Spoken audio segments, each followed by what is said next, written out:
እንደዚህ ተልትዬ ጨረስኳት በቃ። እስኪ የተለተልከውን ሰው መቼም ፍረዱ እስኪ እናንተም እሺ።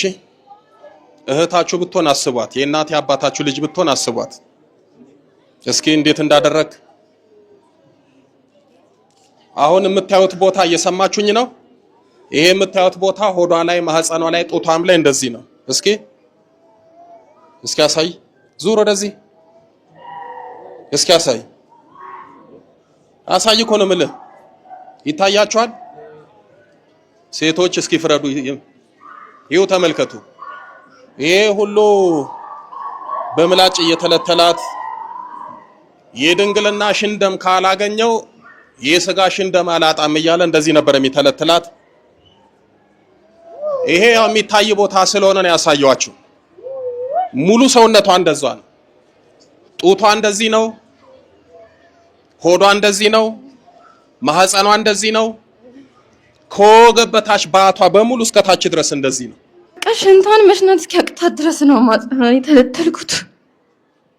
በስመ አብ። ሽንቷን መሽናት እስኪያቅታት ነው ማጽናን የተለተልከው? 3 ቀን ሽንት ቤት አልተጠቀመችም ህመሙን ስላልቻለች 3 ቀን። እሺ እኔ እኮ ከሷ ጋር በተኛ 36ኛ ነበር የምትሆነው። 35 ሴት ተኝታል ድንግልና ወስዳል፣ እሷ 36ኛ ናት ነበር የምትሆነው ነበር። እኔ እኮ ነግሬያለሁ።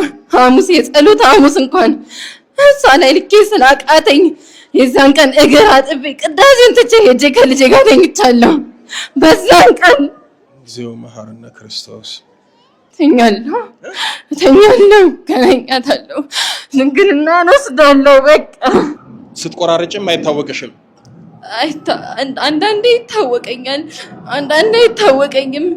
ቢታወቀኝም እንደዚህ ብዙ አይመስለኝም። 4-5 ቦታ ነው የሚመስለኝ። በኋላ ሳይው ነው ምደነግጠው። እሺ ማህፀንሽንም ቆራርጦ ሽንት ሁሉ መሽናት አቅቶሽ ነበር? አዎ።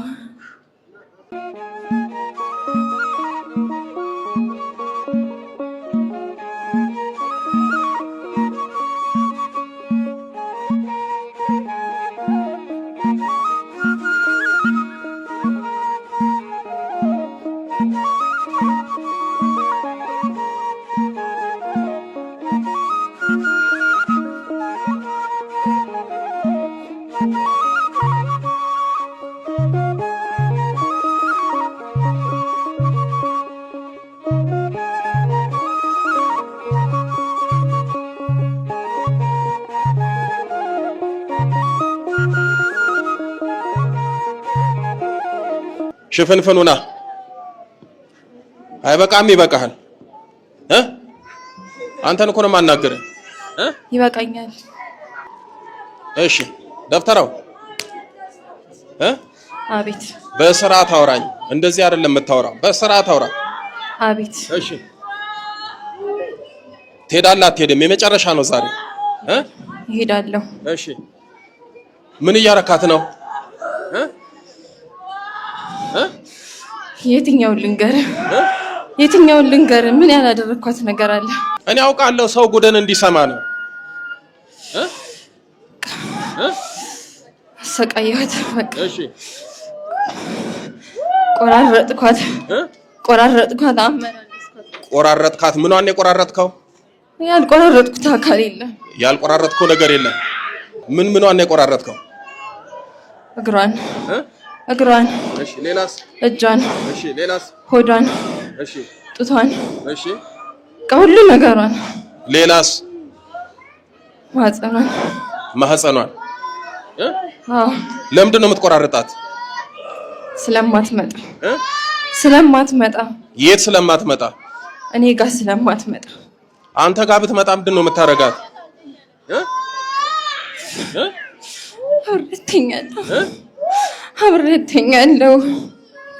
አብሬያት ተኛለሁ። ፈልጋት ነው? አዎ። ከኔ ጋር ስንት አመት ሆነ ስንቀጣቀጥ? 6 አመት። 6 አመት። እስኪ መቼም ያው ማዕረግ እንገራቸው እስኪ። ካህን ነኝ። ካህን ነህ? የክርስቶስን መስቀል አይደለም የጨበጠው፣ በግራ የተሰቀለውን የዳርክስን መስቀል የጨበጠ ካህን ማለት ነው።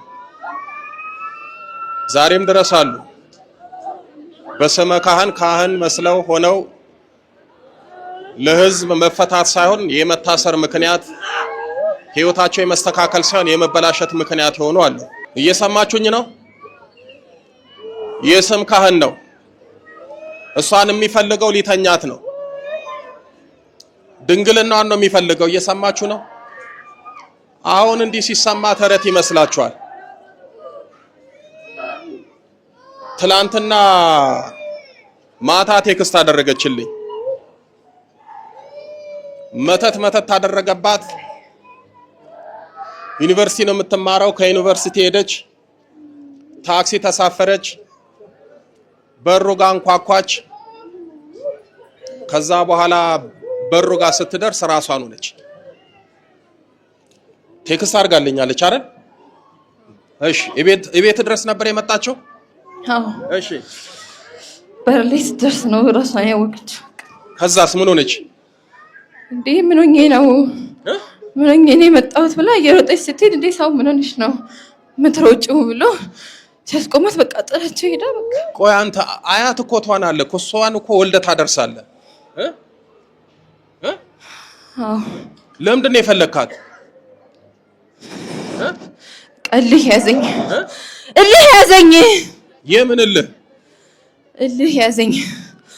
ማንም አምልጦኝ አያውቅም። ነግሬያለሁ እኮ 100,000 ጊዜ። አዲስ ታሪክ አይደለም ማለት። እስኪ አስረዳኝ። ማንም አምልጦኝ አያውቅም። ማንንም ፈልጌ ማንም አምልጦኝ አያውቅም። መጥታለሁ፣ ይመጣሉ፣ እተኛለሁ፣ ድንግልናቸውን ወስዳለሁ፣ ይሄዳሉ። እሷ ብቻ ናት ያላገኘኋት። እሷ ብቻ ናት። ከእሷ ጋር ብቻ ነው ያልተሳካልኝ። ስለዚህ ለያዘኝ ያልተውኳት ለዛ ነው ያልተውኳት። እጅ ላይ ነበረች፣ ነግሬያለሁ፣ ብዙ ጊዜ ነግሬያለሁ። አዲስ ታሪክ አይደለም። እጅ ላይ ነበረች። እስኪ ምን አረካት? እጅ ላይ በነበረችበት ሰዓት ምንድን ነው ያረከው? ንገረኝ እስኪ፣ ጉድን ሰው ይስማ። መታ ነበር እኮ ዛሬ 5-6 ዓመት ቤት መጣች። አዎ። ከዛ ምን አረካት? እንዴ ብዙ ጊዜ ሞክሬያለሁ። አንዴ ቅባ ቅዱስ ልቀባሽ፣ ቆይ አንቺ እኮ በጡት መያዣሽ ስለሆነ የተደረገብሽ ጡትሽ ላይ ነው መተት ያለው፣ ስለዚህ ልብስሽን አውልቂና ልቀባሽ ነው ብዬ አስወለኳት። ልብሷን ሙሉ አስወልቄያለሁ። እሺ። ተሳካልኝም። እንዴት እንደወጣች ራሱ አላቅም። ከዛ በኋላ ነው በጣም እልህ ያዘኝ። ከዛ መምጣት አቆመች። እዛ ገዝታ እንዳትወጣ አደረካት። መምጣት አቆመች። ከዛ በኋላ እልህ ያዘኝ። እኔ እኮ ከእጇ ወይም ከእግሯ የማገኘው ደም ምንም አይደለም፣ ምንም አያደርግልኝም። ግን ስለማትመጣ ጥሩ ነው። ምን አገባኝ? እኔ ነግሬያለሁ እኮ እኔ ላልወለድኳት ልጅ ያልራራሁኝ ከልጄ ጋር የተኛው ለምንድን ነው? ለእሷ ምራራው ነግሬያለሁ። ከገዛ ልጅ ጋር ተኝተሃል? ከልጄ ጋር ተኝቻለሁ፣ ነግሬያለሁ። ስለዚህ ለእሷ ያልራራው እሷ ምን ስለሆነች ነው? እስክትመጣ ድረስ አላቆምም ብዬ ነው እንደዚህ ተልትዬ ጨረስኳት። በቃ እስኪ የተለተልከውን ሰው መቼም ፍረዱ እስኪ እናንተም። እሺ እህታችሁ ብትሆን አስቧት፣ የእናት አባታችሁ ልጅ ብትሆን አስቧት እስኪ እንዴት እንዳደረግ። አሁን የምታዩት ቦታ እየሰማችሁኝ ነው? ይሄ የምታዩት ቦታ ሆዷ ላይ፣ ማህፀኗ ላይ፣ ጡቷም ላይ እንደዚህ ነው። እስኪ አሳይ፣ ዙር ወደዚህ። እስኪ አሳይ እኮ ነው የምልህ። ይታያችኋል? ሴቶች እስኪ ፍረዱ። ይኸው ተመልከቱ። ይሄ ሁሉ በምላጭ እየተለተላት የድንግልና ሽንደም ካላገኘው የስጋ ሽንደም አላጣም እያለ እንደዚህ ነበር የሚተለትላት። ይሄ ያው የሚታይ ቦታ ስለሆነ ነው ያሳየዋችሁ። ሙሉ ሰውነቷ እንደዛ ነው። ጡቷ እንደዚህ ነው፣ ሆዷ እንደዚህ ነው፣ ማህፀኗ እንደዚህ ነው። ከወገብ በታች ባቷ በሙሉ እስከታች ድረስ እንደዚህ ነው። እስኪ ና ስልክ ስጠኝ።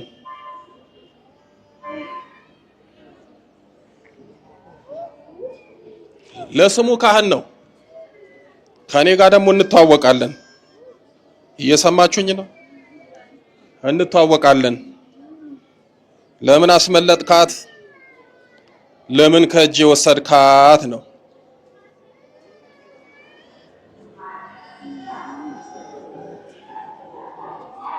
ይሄ ነው እንግዲህ ህይወት። የተቆራረጠው ይሄ ነው። ይታያችኋል? ተመልከቱት። ከዛ ደግሞ ደሟ እንደዚህ ነበር የሚፈሰው። ይሄ እንግዲህ 1 ወር አይሆነው። እያያችሁ ነው ሴቶች? ተመልከቱ። ደሟን እንደዚህ ነው የሚያዘራው። ይሄ ደግሞ እጇ ነው። እንደዚህ ነው ጭኗን፣ እጇን፣ ማህፀኗን፣ ሰውነቷን መንቀሳቀስ መሄድ እስኪያቅታት ድረስ ነበር የምትሰቃየው። ያው ተመልከቱት እንግዲህ ተመልከቱት። ደሟ የታረደ ዶሮ ይመስላል። ሰው በመተት እንደዚህ እየተሰቃየ ደሙን እያዘራ ዋጋ እየከፈለ ይኖራል። ሌሎቹ ደግሞ ይሄንን እንኳን ችግር መረዳት ማወቅ አቅቷቸው የለም ይላሉ። አገልግሎቱን ይቃወማሉ። በጣም ነው ማዝነው በእውነት። አስቡት እንግዲህ የራሳችሁት ብትሆን ምንድነው የምታስቡት? ምናልባት ያንን ሰው እኮ ስታውቁት እስከ መጋደልም ልትደርሱ ትችላላችሁ። ሰውነቷን እየቆራረጠ እየበጣጠሰ ይሄ ሁሉ መከራ የመጣባት በስመ ካህን ለአንድ ቀን ተኘኝ ነው። እርሶ ካህን ነዎትን ያልተኛም እንኳን አንቺ ስንቱን ድንግልና ወስጃለሁ አጋድም ያለው አንቺ ምንድነሽ? ስለዚህ ከኔ ጋር መተኛት አለብሽ ነው።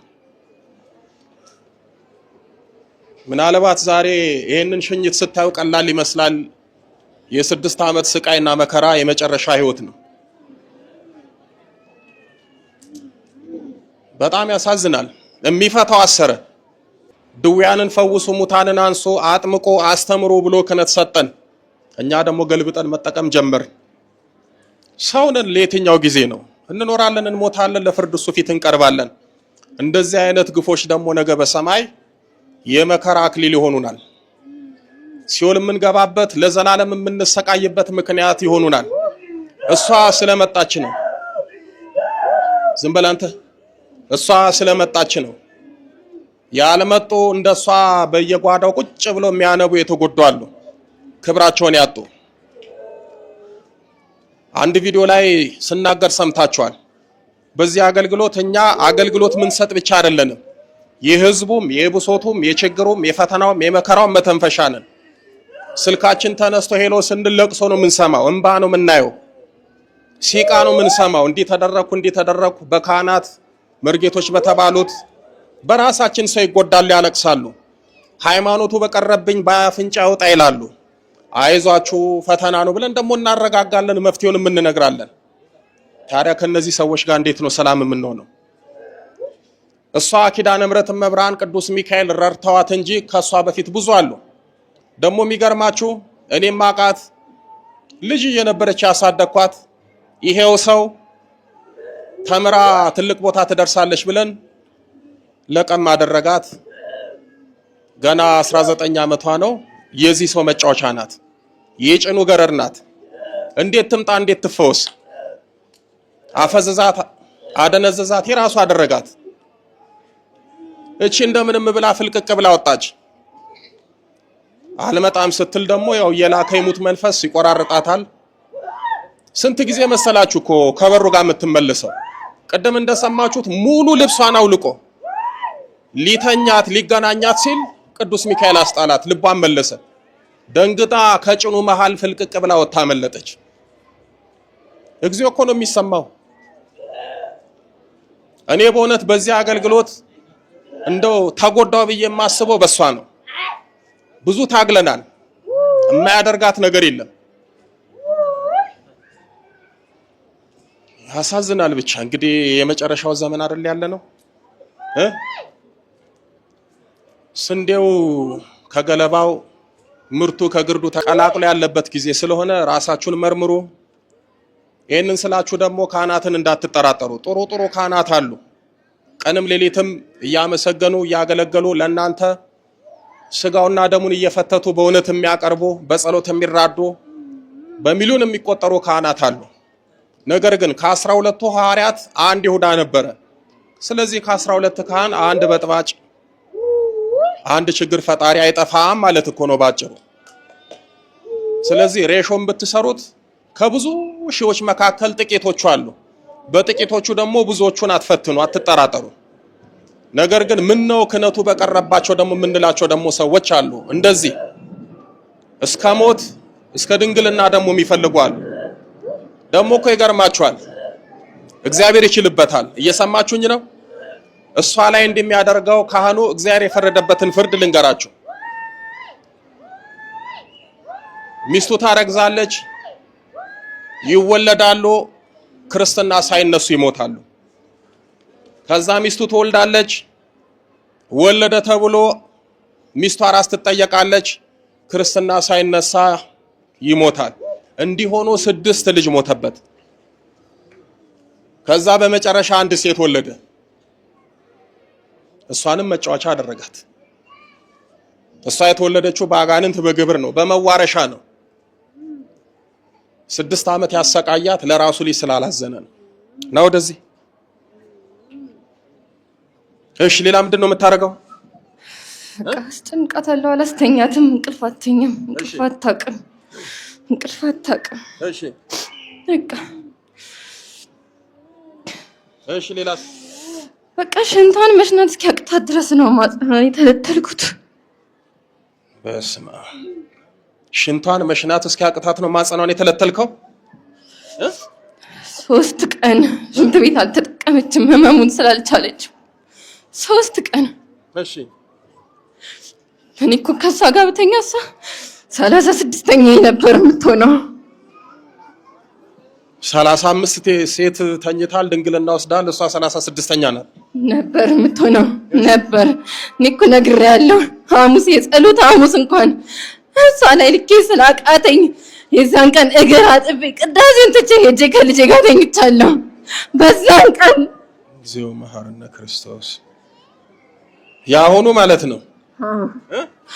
አዎ በቃ አሁንም ቢሆን አምኜበት አይደለም የምሄደው፣ መከራ ስለበዛብኝ ነው የምሄደው። አምነህ አይደለም የምትሄደው? እንዴት ነው ተስፋ የምቆርጠው? እንዴት አመነም አላመነም ይሄድ፣ ሲኦል ሲገባ ያምናል። የሚያሳምን በደንብ አለ። አሁንም አልበረደልም እልህ እንዲህ አድርገሃት አይወጣልኝም። እኔ እኮ የራሱ ደስ አይለኝም። አይወጣልኝም። ምን ነው ደስ የማይል? ደስ አይለኝም። ራሱ አይበቃኝም። ራሱ አይበቃኝም። ይሄ ምንድነው? ይሄ ስራ ነው እንዴ? ከዚህ በላይ ምን ፈለግ? ከዚህ በላይ ምን ፈለግ? ምን ቀረ? በቃ ይሄ ምንድነው? ይሄ እኮ ቀላል ነው። ይሄ ቀላል ነው። ደግሞ በጥላጊ እየነደፍክ ሆስፒታል ሁሉ ታስገባታለህ አይደል? እሱማ ድሮ ነው። ስንትቻለሁ። ምን ያደርግልኛል? ለምን እንደዚህ ማሰቃየት ትችላለህ እንዴ? በቃ እልካለሁ፣ አትመጣም አይደለ? እገዛለሁ፣ እገባለሁ፣ እቆርጣለሁ። በቃ ያኔ ማልቀስ መጪ የተከበረ መብቷ ነው። ብትመጣ ግን አቆማለሁ። ነግሬያታለሁ። ደግሞ እኔ ሰውሬያት ምናምን አይደለም ማምጣት የምፈልገው። ይቅርታ ይሄን ሁሉ ጊዜ ስላልመጣሁ ይቅርታ፣ እኔ አጥፍቻለሁ ብላ እንድትመጣ ነው የምፈልገው። ከዛስ መታስ? በቃ ከመጣችማ ጥሩ ነው እንዴ። ተኛለሁ፣ ገናኛታለሁ፣ ድንግልና ወስዳለሁ። በቃ እኔ እኮ እሱ ብቻ ነው የምፈልገው። አንድ ቀን እኔን ስንት ጊዜ ለምንድን ነው የማታቆመው ስትለኝ ምንድን ነው ያልኩህ? አንድ ቀን ብትመጣ አቆማለሁ ነው ያልኩት። አሁንም ቢሆን አቆም ነበር። ነግሬያለሁ። አምኜበት አይደለም የምሄደው። አሁንም ወይ ጥጋብ! ጉድ እኮ ነው እናንተ። እናት አሁን ይህንን ብትሰማ፣ አባት ቢሰማ፣ አይ መከራችን። ከኑግ የተገኘ ሰሊጥ አብረ ተወቀጥ ይባላል። ከነዚህ ጋር እንሰደባለን። እነሱ ይመትታሉ፣ እኛ ወጣ እንላለን። እነሱ ያበላሻሉ፣ እኛ ይስተካከል እንላለን። የሰውት የሚያመሰቃቀሉት የሚያበላሹት ቁጭ ብለው የእነሱ ዱላ ለኛ ይተርፋል። አይበቃህም? ይበቃሃል። የ6 ዓመት መከራ በቃ። ከዚህ በኋላ አጠገባ ብትደርስ ብትመለስ ብትታደስ ውርዱ ከራስ ነው። ሰማህ አይደል? ሰማህ ሆይ? ሰምቻለሁ። አስቡት እንግዲህ ሽንት መሽናት ካቃታት ማህፀኗን ይገባችኋል አይደለ? ማህፀን እያለ የሚያወራው ወንዶቹ ደግሞ ስንት እኮ ጅል ወንድ ደግሞ አለ።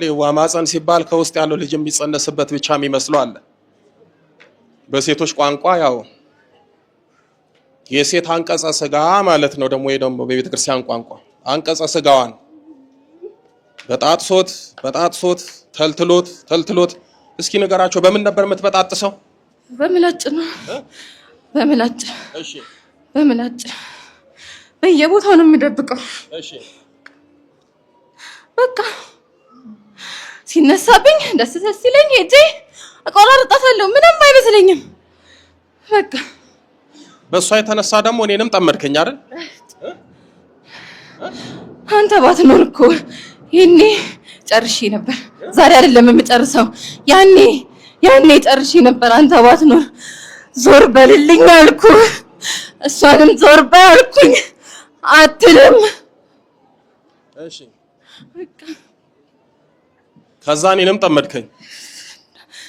እሷንም ሳላቃት በፊት በጣም ነው የምታስጠላኝ፣ በጣም ነው የምጠላ። ከዚህ ሰው ጋር ይሄንን መተት የሚመትተው የልጅቷን ህይወት እንደዚህ የሚፈትነው የሚያሰቃየው የማውቀው ሰው ነው። የሰማችሁኝ ነው። በኢትዮጵያ አቆጣጠር በ2002 ዓመተ ምህረት የሰማችሁኝ ነው። የዛሬ 16 ዓመት ማለት ነው። ያኔ ዲያቆን ነበርኩኝ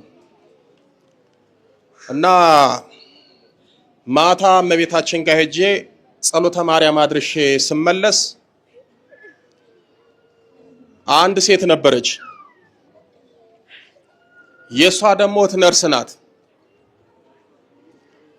እኔን ማግባት ትፈልጋለች።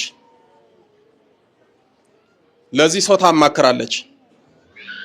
ይሄ ሰው ምን ይላታል? እሱም እመቤታችንን ስለሚያገለግል ምናልባት እንደው ብደግምበት መስተፋቅር ላንቺ ብሰራበት ሊጮህ ይችላል፣ መንፈሱ ሊጋለጥ ይችላል።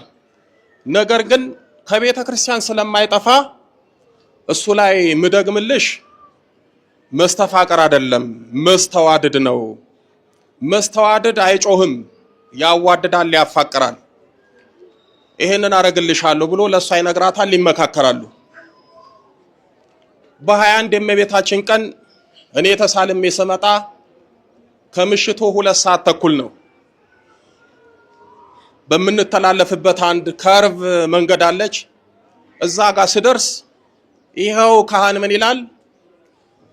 ምንድነው አንቺ ብደግምበት ብልክበት አልይዝም አለኝ ብሎ ሲያወራ ድንገት ጆሮዬ ጥልቅ ሲል ቆምኩኝ። ጨለማ ነው። በኋላ ግርግዳውን ደገፍ ብዬ ስሰማ እንዴት አልያዘም? እንዴት አልሰራም? ይሄን ሁሉ ብር ሰጥቼውት ስንት ነገር የሚያደርጎ ያ ዲያቆን ነኝ የሚለው ያ አንድ ተራ ሄኖክ የሚባለው ላይ እንዴት አልሰራም ብላ ብስጭት ብላ ታወራለች። እኔ ሆዬ ጸሎተ ማርያምን እያደረስኩኝ ግርግዳ ተደግፌ ሰማለሁ። ብሎ እምቢ አለኝ። ዝም በይ እምቢ ካለ በጠላዋጊ ነው ምደፋው ሲል ሰማው። ይሄን የህልውና ጉዳይ ነው እያልኩኝ እንዴት አመሻችሁ ብዬ በመሃላቸው ሄድኩኝ። ከዛ ጠዋት ተመልሼ መጣው። አብረን ቤተክርስቲያን ተገናኘን፣ ኪዳን አደረስን፣ ከሰዓትም አስቀደስን። አብይ ጾም ነበረ። እንዲያል እንደተጠማመድን እኔም ከዛ ለቀኩ፣ ከተማ አገባው፣ ቅስናዬን ተቀበልኩ። ለአገልግሎት ስመጣ ያው እሳትና ጭድ ሆነን ደግሞ በሰፊው ተገናኘን ማለት ነው። ድሮ ሲሞክር እምቢ ብሎት አሁን በዚች ልጅ ህይወት ተገናኘን። እኔ ደግሞ አትነካትም፣ ድንግልናዋንም አትወስድባትም። ደግሞ እኮ የሚያሳዝናችሁ አባት አይደለም አያት ይሆናታል። ቢወልዳት አያት ይሆናል። ወደ 78 ዓመቱ ነው። በጣም እኮ ነው የሚያሳዝነው። ብዙ ፈተና ብዙ መከራ ነው በሷ ህይወት ያየሁት። እግዚአብሔር ይመስገን። ግን እግዚአብሔርን የያዘ ይሸነፋል? በትዕግስት በጽናት የቆመ ሰው ይወድቃል? አይወድቅም። ቀን አለው። እኔ ሁሌ ነው ምላት እንደዚህ ተበጣጥሳ ደሟን አፍሳ ትመጣለች። አይዞሽ ለአንቺ ሰማዕትነት ነው፣ ደምሽ ነው የሚፈሰው። እግዚአብሔር ግን የሱን ነፍስ ያፈሳል። ዝም በይ ነው ምላት። 3 ቀን ከቤት የማትወጣበት ጊዜ አለ። መንቀሳቀስ የማትችልበት ጊዜ አለ። እሱ ብቻ አይደለም ደግሞ ይፎክራል። ተዋት፣ ዞር በል ካጠገቧ፣ ለልጅ ያልተመለስኩ ለአንተ አልመለስም፣ እንተያያለን እያለ ይዝታል። በል አንተ የሚያስከውን ይዛልን፣ የሚያስኩትን ይዣለሁ፣ አልፈራም። ድንግል ማርያም አለች፣ ቅዱስ ሚካኤል። አንድ ቀን ቢቸግረኝ ቅዱስ ሚካኤል የጨበጠው በሱ አይደለም፣ ቅዱስ ገብርኤል የያዘ የታጠቀው ዱላ አይደለም፣ ሰይፍ ነው። እምዘክረው ቅዱስ ሚካኤል ቅዱስ ገብርኤል ለዚህ ካልሆነኝ ለአንተ አሳልፎ ከሰጠኝማ ያን እንተያያለን፣ አንተም እስኪ ምን እንደምታመጣ አያለው እያለ ይኸው 6 ዓመታችን እንዲህ ነው አይደል የከረምነው?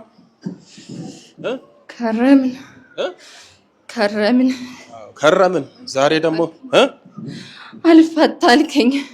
በተለይ ዘንድሮ አልፈታልከኝ። እግዚአብሔር ይመስገን እኮ አሳደግናት አይደል? ነው ወደዚህ አይደለ እንዴ? አዎ። በላንዴና ለመጨረሻ አንተያየም፣ አንሰማማም። እግዚአብሔር ፍርዱን ይስጥ። ለሷ ደግሞ የልፋቷን ዋጋ መድኃኒዓለም ይክፈላት። ተንበርከክ። እኔ ማዝነው እናንተን ተስፋ ለማስቆረጤ ብቻ ነው። ኑዛዜ ነው ሌላ ነገር አያስ። እንዴት ተስፋ ለማስቆረጥ? በቃ ተስፋ ለማስቆረጤ ብቻ ነው የሚያሳዝነኝ። እንዴት ተስፋ ማስቆረጥ? አልገባኝም። እንደዛ ሆና እንኳን አንድ ቀን አማራ አታውቅም። አንድ ቀን እኔ ለኔ የመጣውን እችላለሁ፣ አንተንም ማትችለው ነው የምትለው።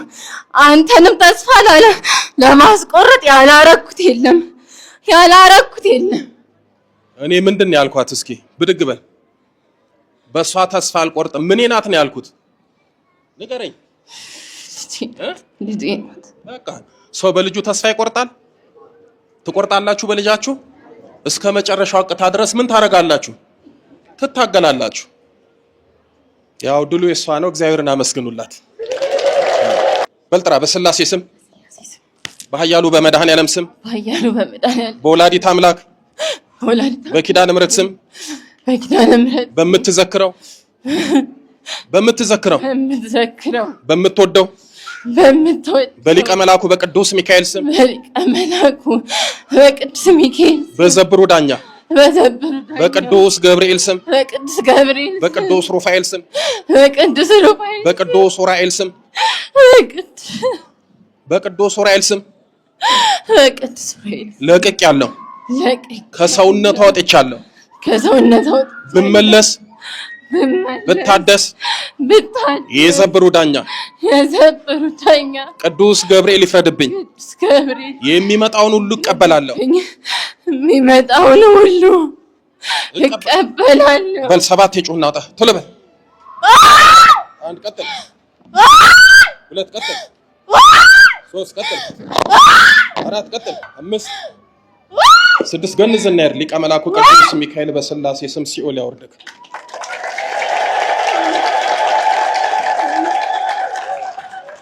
ጉድ እኮ ነው እናንተ። 6 ዓመት ተናነቅን። አሁን እናንተ አይደለም 6 ዓመት 6 ቀን ለመታገል ተስፋ ትቆርጣላችሁ። 6 ወርማ ከተመላለሳችሁ በስማ ብብታችሁን ራሱ ሳታዩ ትቀራላችሁ። ክንፍ አውጥቼ ይሁን ብላችሁ 6 ወር ደጅ ብትጸኑ። እግዚአብሔር ይባርክ፣ እግዚአብሔር ይፍታ። ነይ እስኪ እንደው ደህና ነሽ? ደህና ነኝ፣ ደህና ነኝ። እንዴት ነው ፈተናው? ፈተና በጣም ከባድ ነው። እስኪ እሱ ተናግሯል። ጥቂት እንደው የደረሰብሽን ነገር እስኪ ንገሪ። ምን ነበር የሚያደርግሽ? በቃ አላውቀውም። ስሜቱ ሲመጣ ራሴን እንደዛ ተቆራርጬ ነው የማገኘው ብዙ ጊዜ። እሺ፣ ስትቆራርጭም አይታወቅሽም?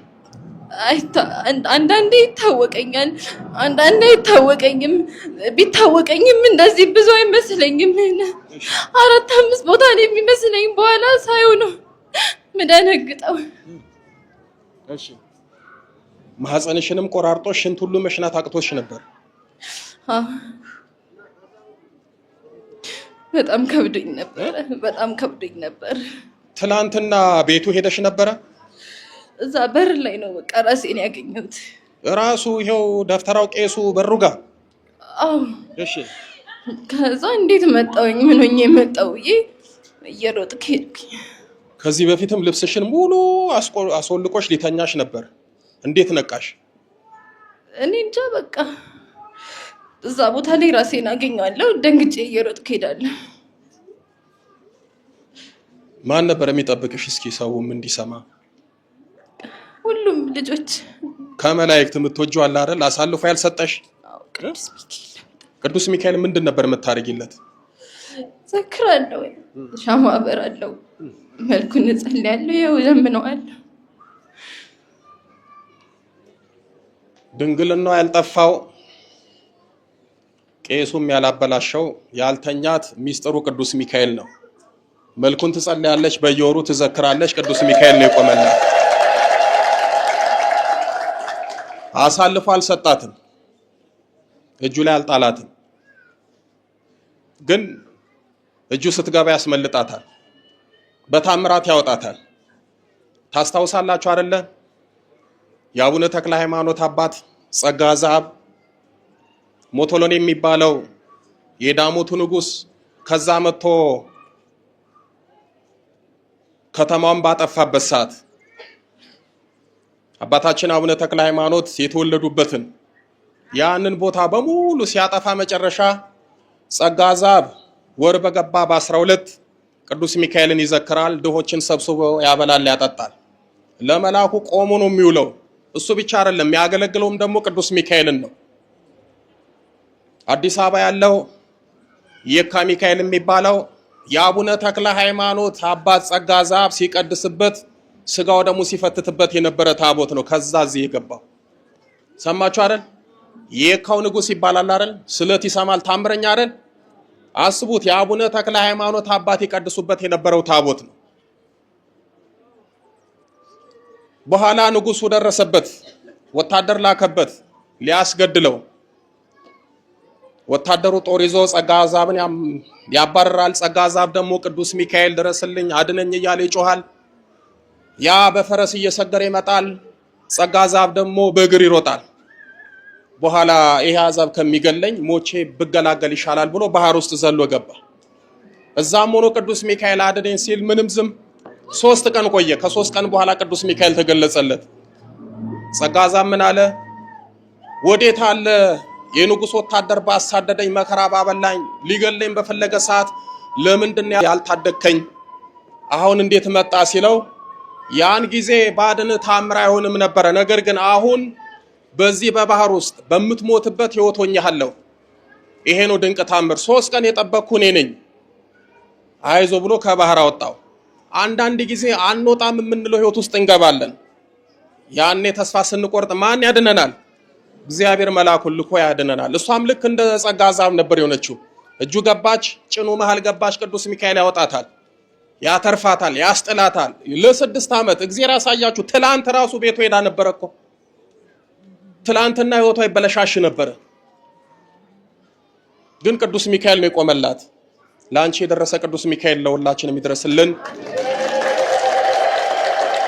ደስ አለሽ? በጣም ነው ደስ ያለኝ።